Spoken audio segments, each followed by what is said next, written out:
So Skybird's painting begins.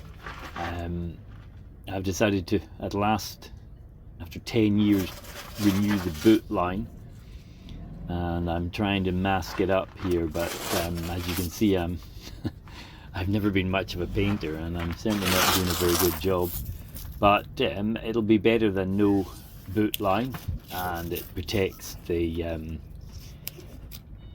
boat at water level, so you can scrub it down and get the algae off it.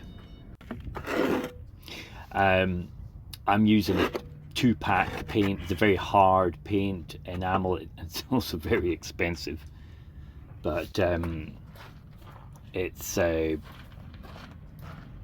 yeah, it's looking better now, but you can see my masking tape wasn't very good, and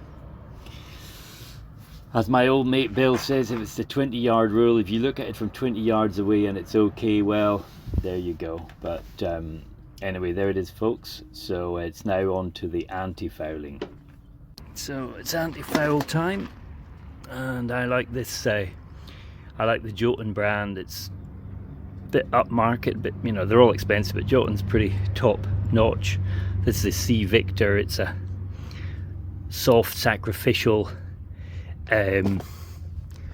antifoul, which is the same as the Jotun sacrificial soft antifoul that's on here. You can't put like soft antifoul on hard and vice versa, really. You've got to match them up together. You could, you know, but it's a bit complicated. So yeah, going to with antifoul, with a roller, you usually have to put on, well, obviously at least 2 coats. So that's the plan. So the anti-foul is going on. You can see the difference. I couldn't get the same chemical compound in the red, so I've just had to go to for the black Jotun anti-foul. Has to be 23 degrees and not a lot hotter for the anti-foul to dry. So yeah, going well. This is the first coat on. Anti-fouling done.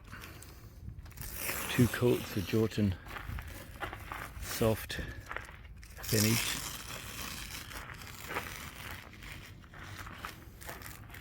Have a look at this. This is what electrolysis does.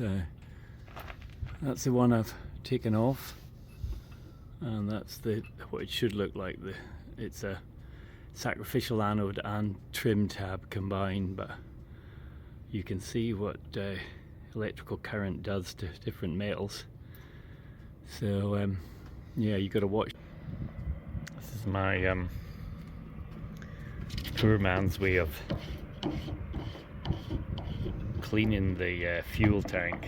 Instead of empty the fuel tank, you actually, because water goes to the bottom of fuel, so you actually put the you have to figure, you put this down in the bottom of the tank, and then you suck the water out, which is the main pollutant in petrol.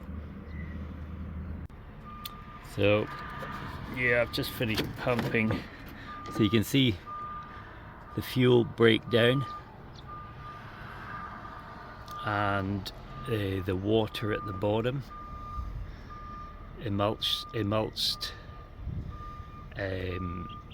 emulsified petrol as well, and then probably the good fuel.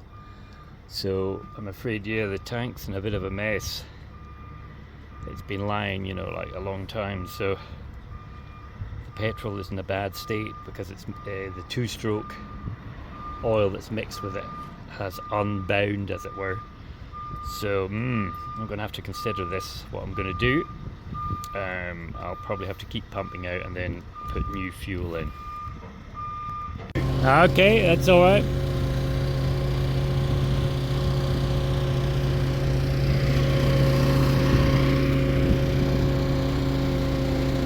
So with Skybird in the water, it was now time to relax a little bit and climb up Mount Auckland Hill and have a look west over the Port Curtis and the marina, and our destination further up the Narrows. But